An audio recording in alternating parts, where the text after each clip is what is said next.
tasty.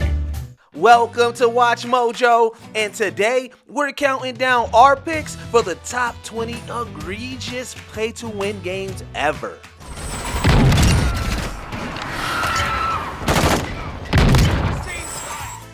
Number 20, Warframe.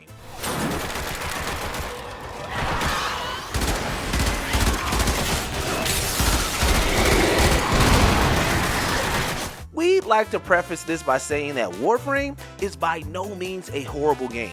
On the contrary, it's quite exhilarating. Thing is that each Warframe you acquire requires certain materials to build, and some of those materials either have really low spawn rates or are buried deep into later missions. So you're kind of forced to grind for dozens upon dozens of hours to get the Warframe you want for free, or pony up the ducats. Oh no. Operator, our component storage has been looted as well. It is not horrendous enough to keep you from enjoying the game, yet it is kind of shady monetization. At least buying the Warframe isn't as expensive as some of the other games we'll be getting to.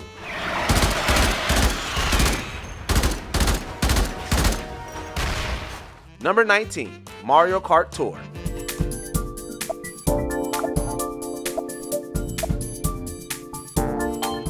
Mario Kart Tour was all kinds of offensively greedy from start to finish. What else would you expect from a gacha game? Really? Certain drivers, karts, and gliders could give players an advantage on particular courses, and such drivers, karts, and gliders were often locked behind the paywall.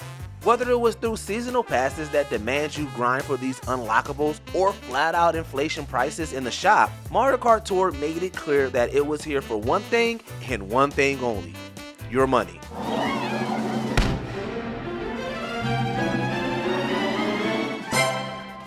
It didn't help that shooting the pipe often resulted in duplicate items regardless if the pipe was green, gold, red, blue, turquoise, burgundy, redwood, or septic tank.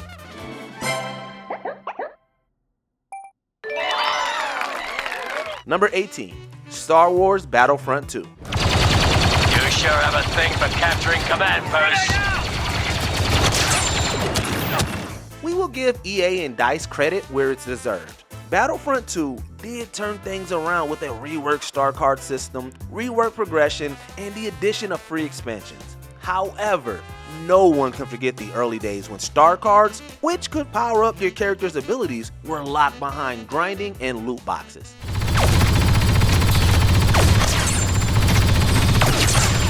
Players quickly figured out how Battlefront 2 was really pay to win when EA offered players to pay for loot boxes instead of grinding to unlock them. Honestly, it makes us glad the publisher has made such a drastic shift back to single player games. But why do we still not have the pink Darth Vader? Almost there. Keep shooting at the final target. Number 17, Marvel Snap. Enough said, bub.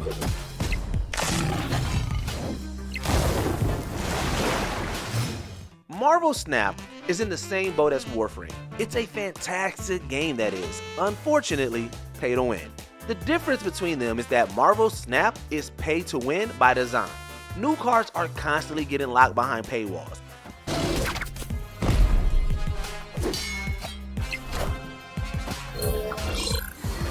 Need the new card? You have three options. A, pay the $10 for the season pass and grind for the next few weeks. B, grind the crap out of the game and hope your loot boxes give you collector's token, the rarest currency in the game. Or C, hope that card gets one of the many overpriced bundles that are shoved in your face every time you open the store. May God have mercy if one of the new cards breaks the game and births a whole new meta. Victory. Number 16, MapleStory.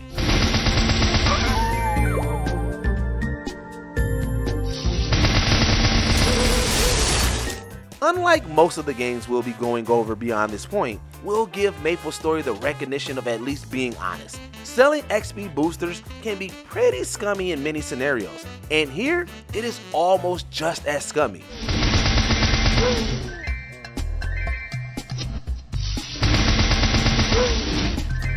Whales can quickly dump hundreds of dollars and be comically overpowered in a matter of minutes just by buying these boosters.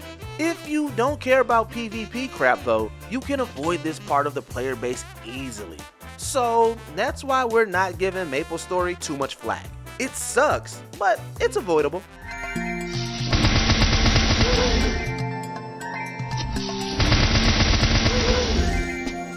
Number 15, Neverwinter.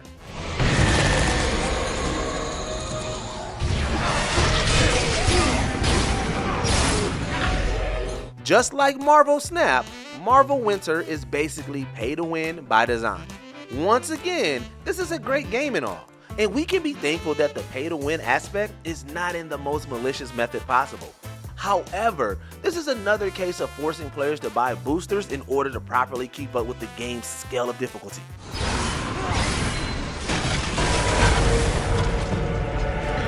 Either open your wallets or get ready for a grind session. If you have the time to spare and want to grind, have at it.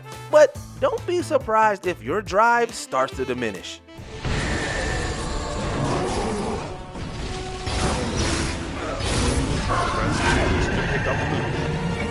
Number 14, Clash Royale.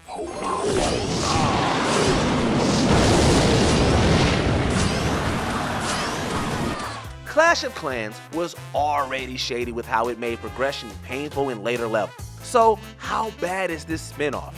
Really bad. Arguably worse even. In June 2023, Clash Royale saw a major update that introduced card evolutions. Use shards to unlock powerful versions of certain cards. How does one acquire these shards, you ask? Well, with guap, ducats, cheese, fettuccine, spinach, big racks, stacks on deck, bands on top of bands. No matter how you say it, in order to get these shards, you're going to need money. Couple this with obscene amounts of gold needed to upgrade cards to level 15, and you have a game that does not value your time.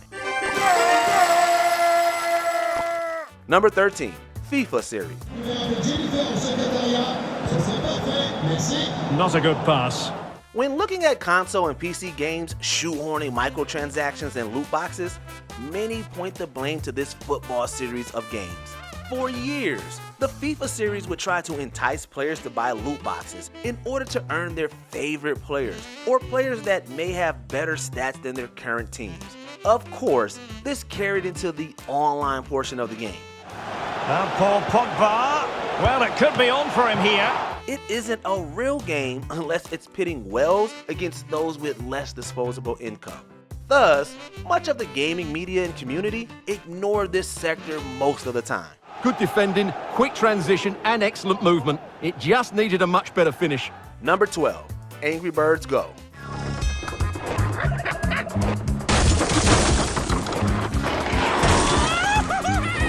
Rovio has certainly fallen by the wayside in how it had turned the classic Angry Bird games into pay-to-win schemes. Case in point, the kart racing spin-off Angry Birds Go.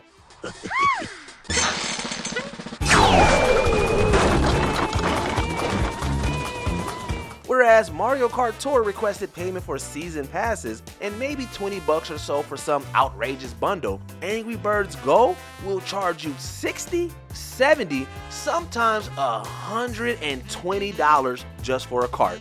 And yes, carts do matter, as they can determine whether you hold a candle to rival races. 60 to 120 smackaroos for a cart. Let that sink in.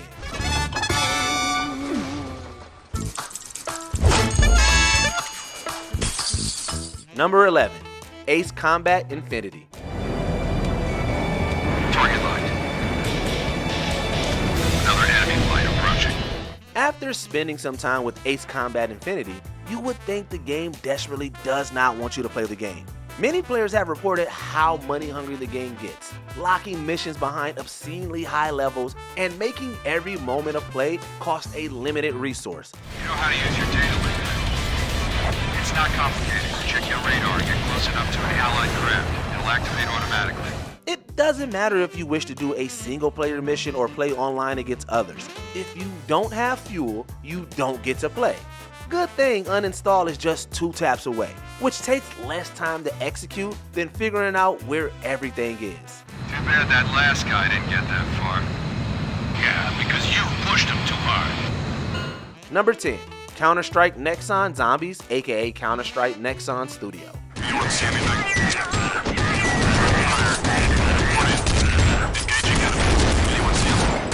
Why CounterStrike was enlisted in a pay-to-win scheme, we will never understand, and we aren't going to try. CSN was obnoxiously greedy, and the burn was worse given the abysmal state the game launched in.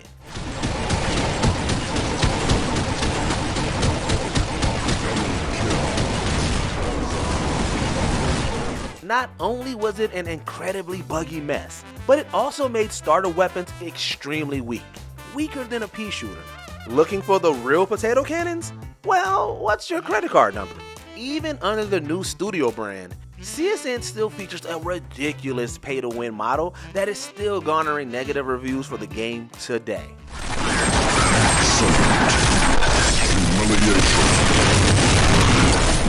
Number 9. NBA 2K18. Kevin is just competing, and it wasn't just competing at basketball, it was wiffle ball in the backyard. Though some players play the, well actually, card at launch, there is no hiding it. NBA 2K18 was, and still is, pay to win. See, MapleStory at least sections off the PvP. You want to play some basketball with friendly randos online? Prepare to be annihilated, because if you didn't pay up to get beyond level 80 or 90, the grind was going to be more painful than it already was. And here's the fast break. Here's Beasley, and he gets contact and the whistle on the shot. 2 shots coming up. Pay to accelerate is still pay to win, guys. When it's at this scale for a game that costs $60, folks aren't going to have it regardless of what you prefer to call it. He's perfect from the line this time. Number 8. The Simpsons Tapped Out.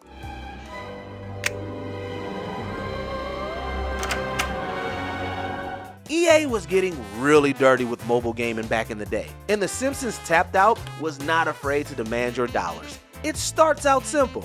Have characters perform tasks to rack up currency, which you can use to buy more buildings, some of which may unlock a new character to help you earn more money. Problem is that the buildings you can get through natural gameplay eventually give menial payouts. Tell your friends I'm single. Arrivederci. To make any real progress, you need to dump money into enough premium currency so you can nab higher end buildings with bigger payouts. Still feel like dumping 20 bucks into a bowling alley for Barney? Yeah, we didn't think so. So that's where buildings come. Ooh, a premium character. Number 7. Metal Gear Survive.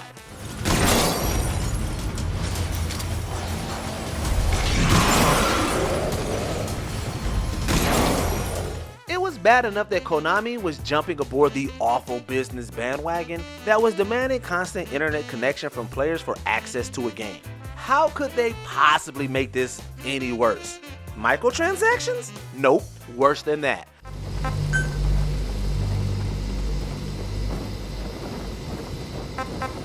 How would you feel if you paid 60 bucks for a game only to be asked for more money just for save files? Oh, and are you feeling like you're grinding too much for resources? Well, why not buy some Survive coins so you can purchase boosters? No thanks. We'd like a full refund of the game, please.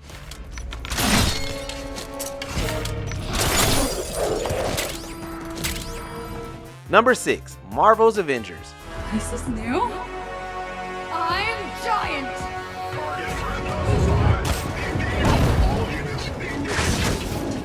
An Avengers game made by Square Enix should have been easy money. At last, the more we heard about Marvel Avengers, the worse it became. First, it was a live service. Then there was talk of gear and loot. Then the power levels crept in.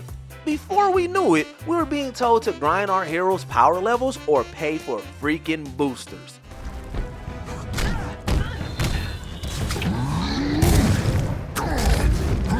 This alienated so many players that few bothered to go beyond the first hour of the game. Now look where we are.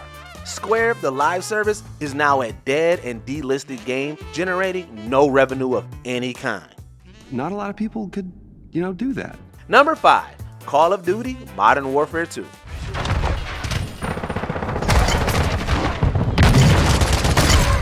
On the surface, Modern Warfare 2 doesn't seem as pay to win as the other entry.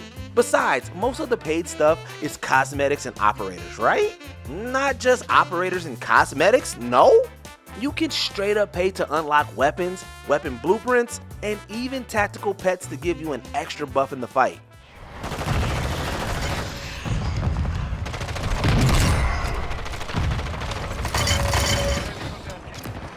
Need the proof?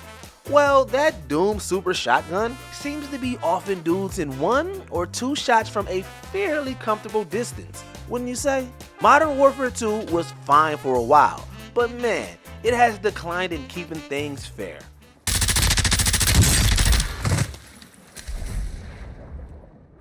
Mission accomplished. All targets eliminated.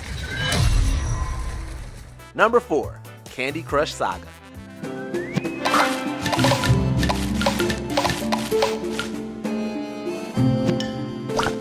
We ain't done with Activision Blizzard King yet. Candy Crush Saga, as popular as it supposedly is amongst the most money-hungry mobile games on the market. Sure, it looks innocent with its bright colors and cartoon characters, but once you get past the first dozen or so levels, everything comes down to luck.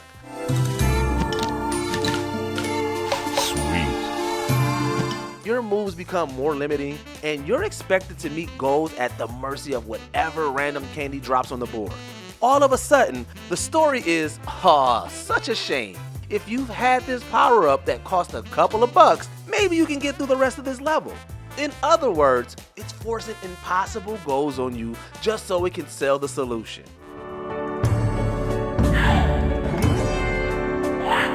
Number 3, Final Fantasy All the Bravest.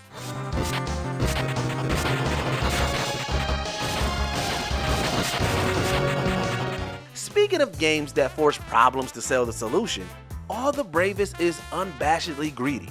It is so easy to be sold on the idea of building your ultimate team of Final Fantasy characters until you see how much of this game is one obnoxious price tag.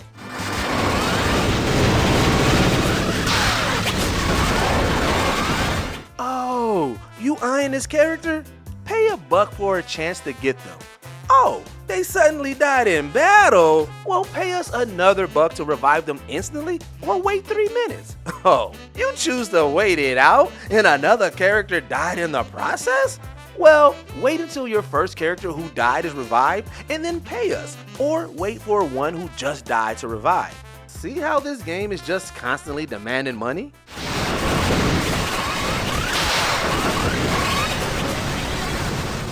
Number 2, Diablo Immortal.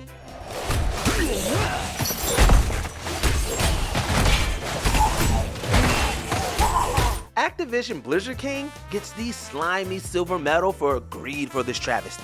We remember the outrage that occurred on launch day. Players were crowning about how fun and addictive Diablo Immortal was right before they realized how very pay-to-win the game was. Unless you wanted your butt handed to you on a silver platter, your only way to enjoy the game was to either avoid PvP altogether or cough up the dough and buy some absurdly powerful gear.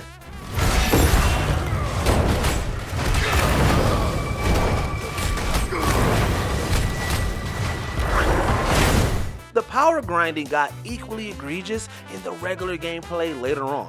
Yet, so many YouTubers and streamers decided to spend their dollars to prove the pay-to-win theory right. Because content, ain't that funny? If a shard falls into hell's clutches, our world will burn. Before we continue, be sure to subscribe to our channel and ring the bell to get notified about our latest videos. You have the option to be notified for occasional videos or all of them. If you're on your phone, make sure to go into your settings and switch on notifications.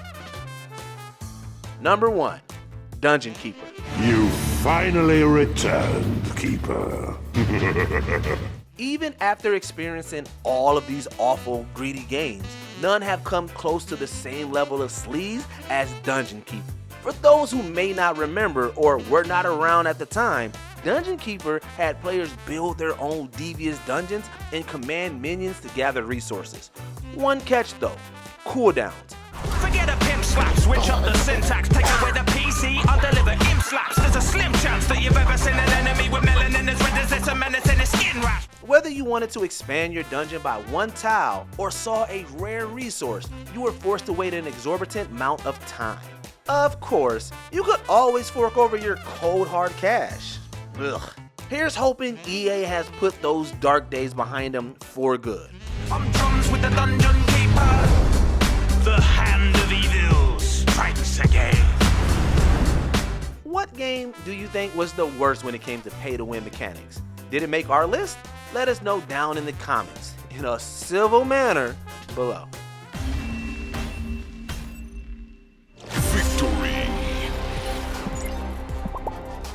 In the mood for more awesome gaming content?